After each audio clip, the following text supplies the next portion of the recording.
क्या टेस्ट आया? कॉफी का test. Okay, this is the one. This is two. Okay, third one. The fourth and the last one. You've tested 4 coffees. Which coffee had the khas mithas? Number 2. And this is number 2. SleepyOwl. You got that right. Woo! Because coffee consumption is not where it should be, the largest players in this space are lazy and they are not innovating and not creating products that consumers of today want.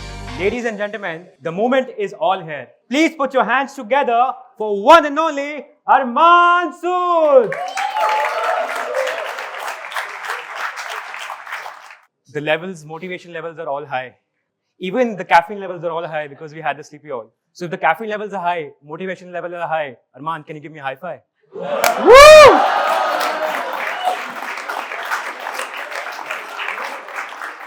So let's set the stage for the dynamic entrepreneur, Arman Sood, the co-founder of one and only SleepyOwl. So guys, Arman did his law from Jindal Global Law School in 2015 and joined an edtech startup, a leading edtech startup, Imbibe, where he was a marketing and communications evangelist. And then his passion for the startup ecosystem and the passion for the industry made him launch SleepyOwl with his co-founders. And today, he's here to revolutionize the coffee game in the Indian market, and you want to reach the masses. So thank you, Arman, for sharing your time with us. Thank you. We're super excited to host you and take a lot of key takeaways from this session.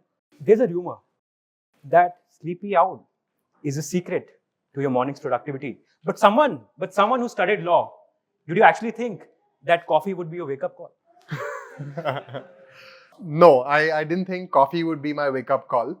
I went into law school with the complete intention to come out a lawyer. But as they say, when you put yourself in new places, new situations, meet new people, and keep your mind open to new ideas, right? Life can take you in different ways. So on the first day at Jindal Global Law School, Sonipat, I met this guy called Ashwajit Singh, who turned out to be not only my best friend, but my co-founder for the startup we started while we were in college. So we were 19, just finishing our first year of law school, and he encouraged me to start a project, experiment / business, you could call it. And we imported bar and party accessories from China and set up an e-commerce store. And this is 2012, and started selling our products online. And we had so much fun doing that for 3 years that when we graduated law school, we said life has to take a different path and we would like to be entrepreneurs. And we would like to start our own business someday. And no, coffee was not my wake-up call, but entrepreneurship and creating products was our wake-up call for both of us, and that's what led us to coffee ultimately. Got it. So it's just not marketing. You get up with SleepyOwl. It's something else. All right. So my question is regarding, when did you first hear about the word entrepreneurship? When did that happen? Actually, 2011, Ashwajit was the person who introduced me to the word entrepreneurship. In school, I had physics, chemistry, math, and bio. So I was destined to become either an engineer or a doctor. And that's the path that sort of most of us are pushed on when we are young.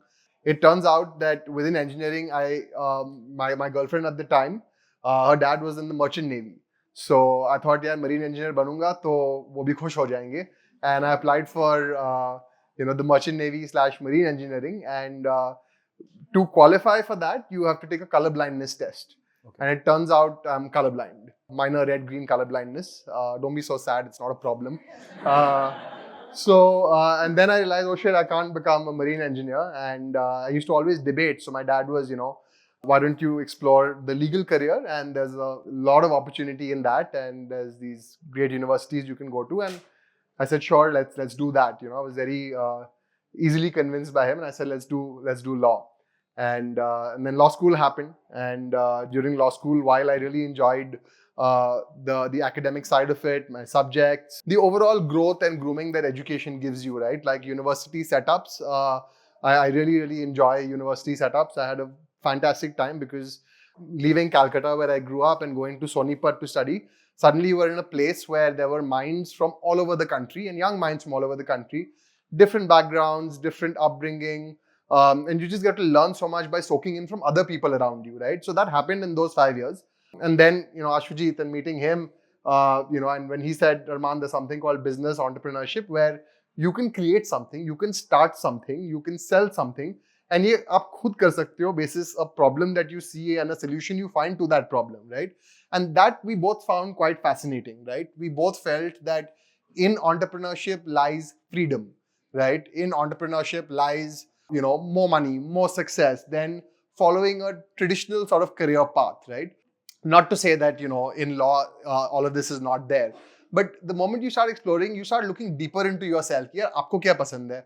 What do you enjoy? What wakes you up in the morning? What drives you on a day-to-day basis? And we learned that about ourselves by tinkering around on this project/business selling bar accessories, right? And that led to that discovery that, there is more to life and we'd like to do that and sort of transition into. So that's when I actually first heard of entrepreneurship. Got it. Yeah. You mentioned about this point, learning and taking those actions in. Mm-hmm. So we're living in the nation of tea lovers.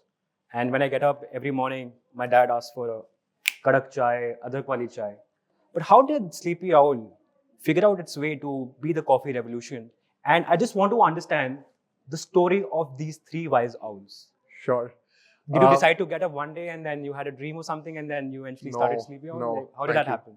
No, it wasn't, I wouldn't say we woke up one day and said, let's do Sleepy Owl or let's do coffee, right? When thinking about ideas or when thinking about problems to solve or businesses that you want to do, there are two ways to approach it, right? One is you look at, it from a very technical research standpoint where you say, okay, this is the market, this is the opportunity within that market. This is, the space that we will capture. इतनी बड़ी market है, ये market size है और इसमें हम घुसेंगे और ये बेचेंगे. That's one way to do it, right? The other way is to do a self-discovery, right? Is there a particular problem that you face on a day-to-day basis? Is there a particular problem that you are facing in your life? What would be the best solution for that problem, right? Is there an area or a thing that you do which really excites you or you're passionate about, right? For us, for Ashwajit and me at that point in time, it was very clear that food and beverage as an industry, as a segment, is something that we get really excited about, right? Even our first startup selling bar accessories was born out of our love for drinking beer, right? We were like, yeah, beer to sab peete hain, but let's have more fun drinking it, and party accessories allow for that, right? Of course, we were 19-year-old kids running that business and there was no market research at all in that. It was just something that we thought was fun and cool, right? But food and beverage is how we narrowed it down. In food and beverage, we thought about a bunch of ideas and opportunities and a bunch of white spaces. But when we started looking at our daily behavior and habits, right? Each of us, Ajay, Ashwajit and I, had very different coffee consuming habits, right? I grew up not drinking Complan or Bonvita, and I still am fairly tall. I grew up drinking cold coffee, right? So I would take instant coffee powder, milk, put it in a blender, and that was my go-to beverage. And that was the way milk got into my system, and my parents were cool with it, right? For Ajay, his exposure to coffee happened when he was working at JP Morgan in New York. And that's where he was exposed to cappuccinos, lattes, macchiatos, and understood all of that. Ashwajit, on the other hand, was the only person in my entire university and in my entire life that I knew who actually brewed a cup of coffee using a French press, right? So he got into manual brewing of coffee. How many of y'all actually brew coffee using brewing equipment, right? So I would say the minority of the room is still doing that, right? So each of us had very unique behaviors around coffee. And given that we were these young 24-year-olds, getting a daily cup of coffee at a coffee shop was expensive. And the in-home coffee that you get was clearly dominated by only two large conglomerates, MNCs, that existed in that space. We started talking to friends and family and asked a few people what brands they resonate with or love or come to their mind. And we just noticed that there was no burning love or desire for any consumer brand in coffee as a beverage, right? And that sort of led us to think that yahan pe opportunity hai. And honestly, if you all don't harness the power of Google, you all should just start, right? Because a quick Google search told us that India is the 7th largest producer of coffee, one of the largest exporters of coffee, but coffee consumption is just not where it should be, right? And because coffee consumption is not where it should be, the largest players in this space are lazy and they are not innovating and not creating products that consumers of today want, that consumers of today are now seeing on social media. All of us have traveled in and around the world and around the country and are exposed to so many new things, but no brand or company was bringing that to consumers. So we said, yeah, ye hum kar sakte hain, right? And that's how we jumped into coffee. But you mentioned that you were coffee lovers, but you're not exactly from the FMCG industry. So how did you navigate this FMCG jungle without a map? Is there some terminology we typically use, a learner's mindset? How did that evolve in a bigger picture? I think you're absolutely right. So I don't know if I'd say we were coffee lovers. Utna bhi pyar nahi tha, but matlab you should drink coffee, right? And we enjoyed drinking coffee. Like I said, we realized that there's an opportunity in coffee, right? So when you're coming up with a business idea or entering a business, it is about identifying an opportunity or a white space and like connecting the dots, right? Here I can create value with my product or service, and then there'll be a consumer that's willing to pay for that value, right? That's when the business happens. To answer your question, yeah, we had no FMCG background, no F&B background, no agriculture or supply chain in coffee as a commodity background, but truly believe that no question is a stupid question. And only if you're willing to ask will people be willing to answer and help you learn, right? So, like I said, the quick Google search led us to understand that Chikmanglur in India is the land of coffee, and that's where all the coffee is grown. And to create a company in coffee, I need to learn everything there is to learn about coffee. Why were we excited to learn? Because interest tha, right? Agar aapko kisi cheez mein interest nahi hai, then you will not go out of your way to acquire any knowledge in that space. Went to Chikmanglur, started meeting traders, farmers, roasters, and asked the dumbest and stupidest questions there are to ask about coffee. And surprisingly, everybody who we met on the journey was very kind and happy to educate us, right? So it was like a 2-week crash course in coffee that we got. We came back to Delhi after that crash course in Chikmanglur, and there were a couple of farmers who were ready to give us 5 kgs of coffee to start our brewing experiments. And it didn't stop there, because sourcing coffee was just one part of the problem to solve. It's like, what product do we create with the coffee? And again, a quick Google search led us to understand that globally, cold brew is the hottest and most trending thing in coffee there is, right? And we asked ourselves, India mein koi kyun nahi kar raha, right? Globally, there are so many brands that are creating an opportunity in cold brew, but in India, no one's doing it. And growing up, at least, I would say the 2000s was when I was my 10 to 18. It was, I grew up drinking cold coffee, and so did people around us, right? So we said there's an opportunity and we कुछ बना सकते हैं. And but how did you figure out? Let's talk about cold brew, which is one of the innovations launched with and moved into other products. Mm-hmm.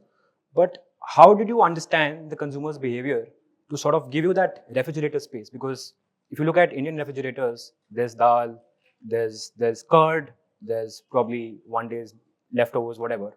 How did you figure out that they'll give you that space for the cold brew product? We didn't figure it out. We didn't know, right? So entrepreneurship is all about gambling and risk taking, right? And sort of living in uncertainty. So it was a gamble. It was a risk, right? In fact, to take you back, one step back, पहले तो हमें cold brew बनाना था, right? Typically you would, have to go to food scientists or go to factories and create it. We were making cold brew in our kitchen, right? Just the way your nani would make achar, we were sitting in the kitchen and making cold brew. You can overlay pictures of our kitchen later. And how we were making cold brew. And we had a lot of challenges in cracking the recipe, right? Again, very shamelessly, we wrote to other cold brew brands in the US and the UK, and we wrote to their founders cold emails and said, we have these issues or these challenges, can you help us, right? 9 out of 10 people didn't respond. One person was kind enough to reveal all of their secrets or learnings to us, and we got all our answers, right? And actually from that point on, we unabashedly cold email anyone and everyone we come across to get learnings, right? So product create ho gaya, and then we packaged it into this 1.5 liter bag-in-box packaging, which has a dispenser and you can package. So you're talking about fridge space. It's not like we were asking for this much space. We were asking for this much space in someone's fridge, which we learned later was a problem. But we weren't thinking that far ahead. We said, let's just create a good product. And I think you guys may have heard of the term minimum viable product or minimum way to just test it works, right? Because we had some experience in importing from China. We got that packaging from China and we ordered only 1,000 units, right? And we said, okay, if we can sell these 1,000 units, we have something on our hands that we can continue with, right? Within 2 months, we sold 1,000 units from our website. And, the rest is... What was the reaction when you sold 1,000? I mean, panic. because it takes almost a month and a half to import something from China. So the moment the first 15 days of traction happened, And that happened because we didn't do any marketing in terms of ads and all at that time. It was just when you start something, we just messaged every single person we knew. I got blocked from LinkedIn, Facebook for copy pasting the same message to 200, 300 people a day, right? So we just told everybody, yeah, we've launched, please order. We've launched, please order, right? And so you mentioned that you were able to get the product right. Correct. But for a startup entrepreneur, you have to look at different lenses. Correct. One is your investor lens, the customer lens, and obviously the business lens. Correct. So there was no... So I would want to understand, I think you had DSG Consumer Partners as one of the investors. They came 18 months later. So again, forget about investors, forget about everything else, right? When you're starting, you're just... at the core level, you're just basically figuring out, okay, do I have something that people want, right? You know that you've created it because you think people want it, right? So you create it and you get that initial ball rolling. So मैं तो कह रहा हूँ पहले 5, 6, 700 units. So it was just about getting the product to the consumer. Because we were selling on our website via Shopify, we had access to data, right? So first 1,000 customers, every single person was called by me and we spoke to those consumers and understood कि आप कर क्या रहे हो? What are you doing with the product? How are you making it? Is it good? Would you recommend it to others? Would you buy it again? What can we do better? So when you do that, you get your learnings, right? Investors came 18 months down the line, and I would say it wasn't. We weren't chasing that at that point in time, right? I think early stage is just about getting your product right and serving your customer dutifully, right? Like just be duty bound to giving the best experience to your consumer. Baki sab apne aap hota rahega. Soon enough, the product reached the right people who tried it. Happened to be people who also invest in brands, and we got a phone call saying, what are you guys up to? This is really interesting. Keep us posted about your developments. So it was not as dramatic as a Shark Tank pitch, so they reached out. Not at all. Okay. But given DSG came into the picture, yes. And I would want to talk about the investor founder fit. Correct. Yes. What sort of value add they were able to bring on the table, given they're typically investing in CP companies? Correct. So DSG got in touch with us 3 months from our launch, and clearly shows their prowess in finding entrepreneurs and brands in the spaces that they invest in, which is consumer packaged goods. So they got in touch with us and they said, listen, we've so they were investors in Sula Wines, which is one of their marquee investments, and it turns out somehow the product reached Rajiv, who's the founder of Sula, and he told DSG that this is the best coffee he's tried. And that's how, the word of mouth spread, and we got that phone call. But did they only taste the coffee, but they were also looking at the business metrics? No, just the coffee at that point in time. Nothing else? Yeah. No, but they must have looked at something. No, they called us and we had a call. I remember. But they must have looked at the founder's complementary skills or something. Nothing. It was just a first call saying, what are you guys up to? What do you all do? What's your background? What are you doing? And what are your revenue like? And we're like, हम महीने का 1 लाख रुपए का sale कर रहे हैं. They're like, okay, let's speak in 10 months. Let's speak in 12 months. Keep us posted. Nothing. This was the first call 3 months into the business, right? And but there must be something. I'm not able to understand. There must be something. Like I can't. I think that time capital has become a commodity for sure. But then there must be something. No, I think underlying picture. The underlying picture was that as investors in the consumer packaged goods space, right, a basic search would have told them that cold brew is trending globally. This is India's first brand doing cold brew. There is a massive opportunity in the coffee market in the next 5 to 10 year horizon. And let's chat with these guys. But cold brew might be a small segment, can't really work out in India. Coffee is a big segment, right? But so this cold brew... It was what we started with. It was what we entered the market with, right? It was the highly differentiated entry, right? If you were to, at that point, ask someone, cold brew, banda bolta SleepyOwl. Aap SleepyOwl bolte, banda bolta cold brew, right? So we became synonymous with this mini niche and category, right? And that became our entry into the larger landscape of coffee, right? It's very important to understand that if you are absolutely me too in your product, in your approach, in your positioning, in your business, you're not getting anywhere, right? You have to give the consumers something unique, something differentiated, and a value proposition that gets them to say, yeah, this is cool, this is interesting, I want to interact with this brand, right? Even if it's not your product, it could be in the way you talk about it, in the way you communicate it, in the way you position your brand, right? That could be exciting for a consumer. So I think at that stage, that was it for DSG. We realized very early on that the little bit of capital that we borrowed from our parents and our savings was running out, and our revenue was growing month on month.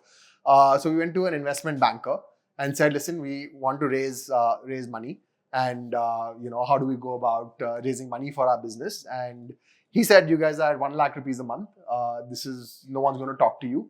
Why don't you, quickly take the business. If you can get to 10 lakhs a month, talk to me. So we made that our small little milestone. Ki, okay, 1 se 10 ki journey karte hain. And that's when we, for the first time, started running Facebook ads, doing marketing investment, started bidding, on keywords on Google, and sort of started building traction. And I think that's when the ball started rolling. Within 6 months of that meeting, we hit 10 lakhs, and that's when we actually went to the market. And we told DSG that we would like to raise money from you, and we're also talking to other investors, and that's what's right to do, right? For yourself as a founder, you don't have to be married to any one person. So we spoke to a lot of people, and to be completely candid, investor founder fit, investor brand fit, jo aap keh rahe ho. While there were other offers on the table, I think DSG and SleepyOwl was a match made in heaven, because they are marquee investors in consumer packaged goods. I think at that time they were investors in Sula, Raw Pressery, Epigamia, and Viva. And we were just like, there is no one better who understands the consumer packaged goods space than DSG does. And we would love to have them as partners on board. And as partners, not only did we get immediate access to all of the other brands, but then their founders, but also to DSG themselves, and they're constant supporters and have backed us through and through. Got it. So you mentioned that you were able to get the proposition right. You were also able to get started with digital marketing. But with all said and done, you got to build a very strong distribution channel. And Correct. What was your distribution strategy at that point of time? Sure. And what's your distribution strategy at this point of time? Okay. So 2016, 17, 18, and this feels like an era ago, right? The D2C or selling products from your website was, I would say, slightly easier than it is today, right? Because the landscape was not as competitive in terms of how people were running ads on these platforms, right? There weren't as many brands in coffee or even otherwise that were sort of building D2C businesses. So we were early on, and because we didn't know anything else, right? We just knew our website say, sell the product, right? So we got that channel running. The good thing about selling directly is you have access to customer data and you control the distribution, right? Especially in something where you require consumer education, right? Our website became that place and our ads became that place where you could tell someone what is cold brew, right? Why they should drink cold brew, why they should buy it, why it's good for them, right? We were able to craft this story, right? And that got the initial ball rolling. Once we got enough data, we were able to analyze the data and understand what are the demographics of our audience, right? It was pretty much NCR at that time. We were limited by geography. So we were able to understand, okay, Gurgaon, these pockets, South Delhi, these pockets, West Delhi, these pockets. We spoke to the consumers and understood what kind of stores do you shop at? Where do you do your shopping? Also benchmark what are the kind of stores Raw is selling in, what are the kind of stores Epigamia is in. And that's how we got into our first 100, 150 retail stores. Just to understand how does this channel work and how will our product fit into this channel. So we got learnings from there. We had our website and we started selling our cold brew to cafes, where we said, listen, independent cafes, not chains from larger brands, and said, why don't you use our cold brew and serve our cold brew to your customers who walk in. So that became our B2B channel. Given that we had all three channels running, we realized that as we want to scale the brand and as you want to scale the business, a big opportunity lies in the ready-to-drink coffee segment, in a packaged product, in a packaged beverage, similar to Coke, Pepsi, so on and so forth. And that's the channel that beverages traditionally distributed in, right? And we started work, and this is when we raised money from DSG. It was on the premise that we will launch ready-to-drink coffee products, right? Because clear white space, other than Nescafe, which was at the 45 rupee price point, and an imported Starbucks at the 300 rupee price point, there was no packaged cold coffee brand. I don't know if any of y'all can recall any packaged cold coffee. Despite, like I mentioned, cold coffee is ubiquitous to a lot of us in our consumption growing up, but in a packaged format, none. Right? So we said, clear white space, let's jump into this and work with the right partners to create a packaged cold coffee, and we put it out in the market, and it's done phenomenally well for us. We are second only to Nestle on most platforms, I think in India, even in retail, and probably the second largest cold coffee player in the market today in 7 years. Yeah. Also, we heard that you were able. So, like you mentioned about B2B, were you also doing some door-to-door sales? And also, what was your journey of the first hire. Like, how did you hire the first person in your team? Okay. What sort of things you were looking at? Was he a sales guy or was he more of a strategy guy? I think the first question was, did we do door-to-door sales? Yes. So the first 150 stores we opened ourselves, which means going to a retailer, asking him to put our product in the store, negotiating the margin, and we cracked the first 150 stores ourselves. All the cafes that were serving SleepyOwl cold brew to their walk-in customers were also cracked again by going cafe to cafe, meeting the owners, convincing them to put cold brew on their menu. Cold brew wasn't a menu staple, right? It became a part of a lot of menus by us pushing it there. And early days, when there were spikes in orders, door-to-door sales to nahi kiya, but door-to-door deliveries kiya hai, right? Because you could not necessarily delay customer orders by 2-3 days. So we load up the car, drive around the city and actually deliver to customers.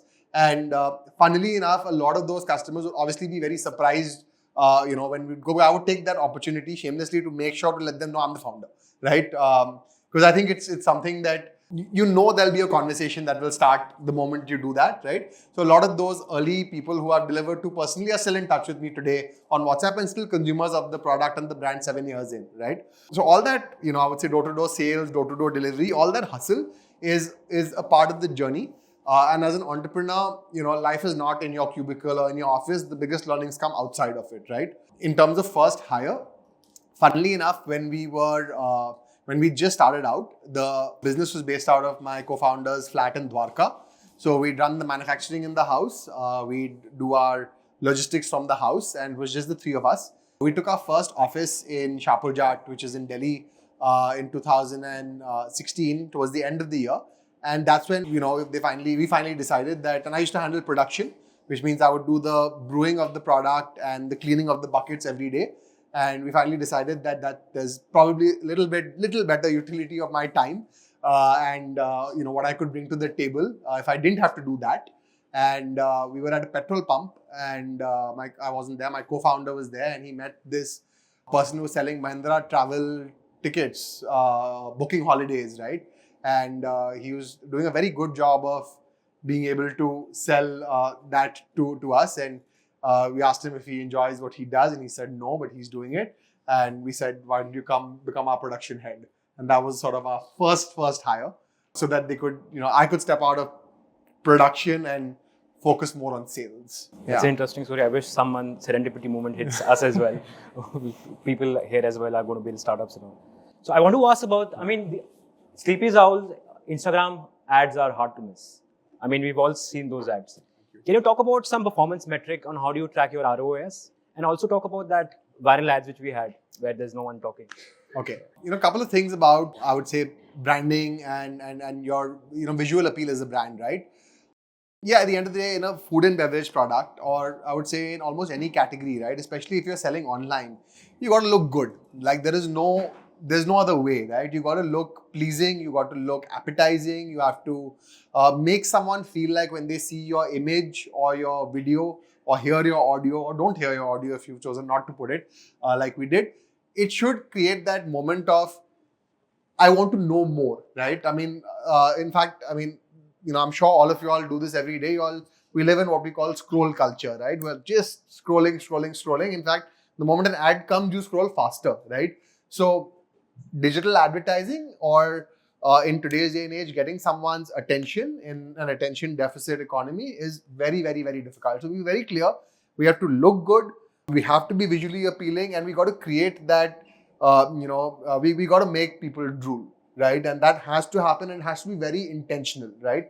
So we put a lot of time and energy into that. It was never outsourced.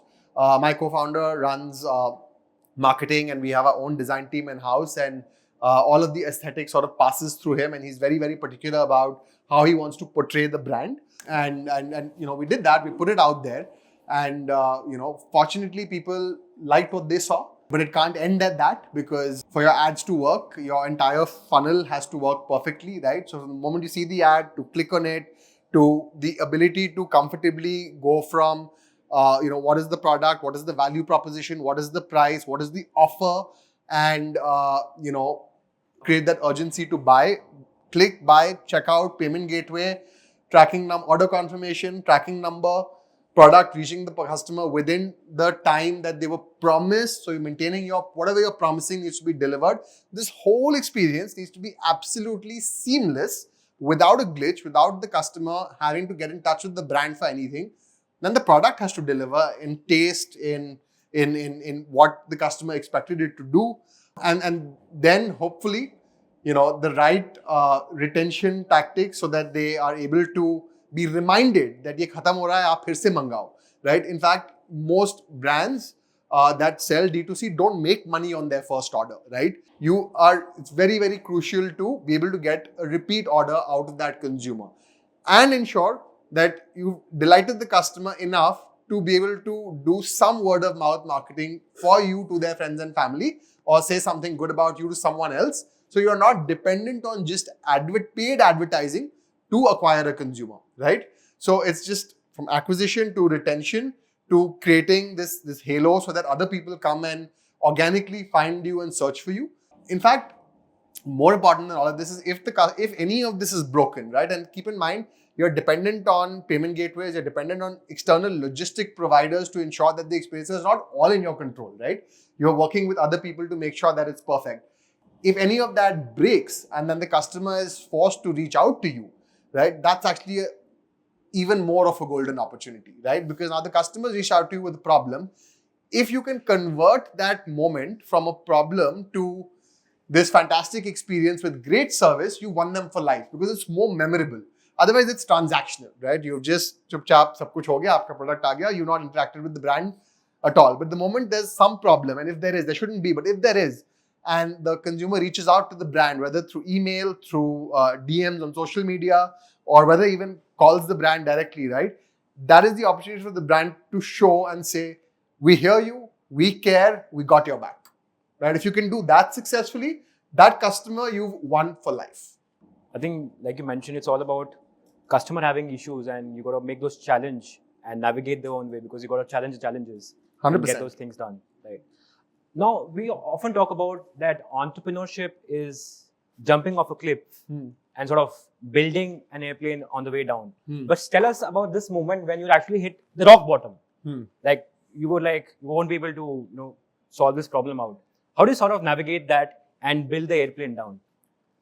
I think that moment.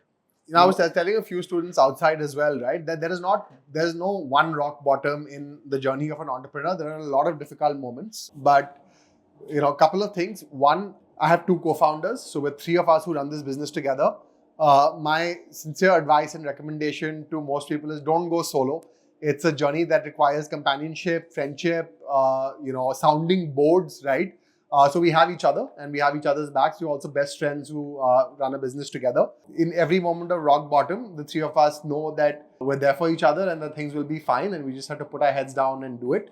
Investors, partners, vendors, people you work with, in most cases, it's like a marriage / getting into bed with someone. So be very wise about who you choose to bring on the journey with you, right? Those hiccups and those issues are really difficult if things go wrong in the journey. So be smart about that. Last but not the least, I think personally for me, I have a very happy-go-lucky / positive, carefree attitude. I think not necessarily carefree, but just a positive, happy-go-lucky, optimistic outlook to life. And I think that really helps even in like tough situations, because you don't let that get you bogged down, right? You don't let difficulties, obstacles come in the way. You're like always living with that, theek ho jayega, right? And again, what I told the kids outside is, agar theek nahi bhi hota na, it's not the end of the world. Like, I think big deal, right? Like, get back up again and like give it another shot. Yeah. I mean, you mentioned about having a co-founder, super critical. But should co-founders be your friends? And let's say even they are friends, how do you sort of resolve those conflicts? Because there are three different owls, three different perspectives, three different opinions. Correct. How do you solve disagreements, especially when you're friends? I think in our case, Ajay and Ashujit know each other since they were 10 years old. And Ashujit and I know each other since we were 18 and we joined university together. Ajay and I didn't know each other at all until we started SleepyOwl, right? I'll tell you how we got together. Ashujit is the middle owl, right? And Ajay and I know each other through him. So I was very clear, like if I trust Ashwajit with my life and he trusts Ajay with his life, then A equals B equals C, so A equals C, and like we have to trust each other with our lives as well. And we were very clear from day one that this is the approach we'll go into this with. Also, very complementary skill sets. All three of us bring very different things to the table. I handle very different functions of the business. Ashwajit is the man behind the design, brand, identity, look, feel, ads, all of that. Ajay is a finance whiz, so everything related to numbers is him. Bacha kucha jitna bhi hai, main koshish karta rehta hu. Like I've taken on operations. I'm telling you, lawyer turned entrepreneur with a PCMB background. Like absolutely no clue how supply chain works, operations work, customer service, sales, zero. But I think, once we were clear that I can't, I'm colorblind and I can't draw a straight line with a ruler, design is not for me, right? Like I can't do design. I have absolutely zero aesthetic sense. Given that, I'm not technically math background, hardcore finance and investor relations and business numbers also not me. So clearly, whatever was left over, Arman will handle till we reach a point where he can't handle it anymore. We need to get a professional for that. And I love talking. So neither of them ever want to be in front of a camera. They never want to do an interview. So automatically they said, please go out there and all the glory is yours. Do whatever you want. You're the face of SleepyOwl. Happen to be. So there's no conflict there also. Okay. So everything is very clear cut between the three of us. Now, disagreements in terms of decisions on day-to-day business and grand plans about where we want to take this. Ultimately, the three of us are very clear on two things. One, our friendship is, and our togetherness and friendship is more important than business. So we'll keep that and the sanctity of that very, very important.